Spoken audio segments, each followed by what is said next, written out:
In this video, I am going to show you how to withdraw money from Forex Royale app to bank account. For this, you need to follow these steps. Step number 1. Log into your Forex Royale account. Start by logging into your Forex Royale account using your login credentials. Step number 2. Access the withdrawal section. Navigate to the cashier or finance section within your account. Look for the withdraw funds option. Step number 3. Fill out the withdrawal form.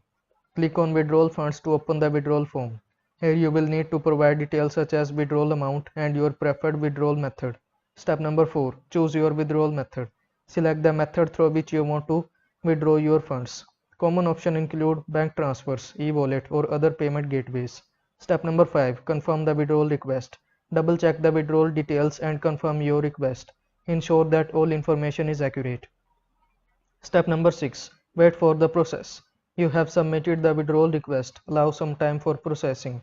The duration may vary depending on the chosen method and the platform's policies. Step number 7. Receive the money. Once the withdrawal is processed, the fund will be transferred to your bank account.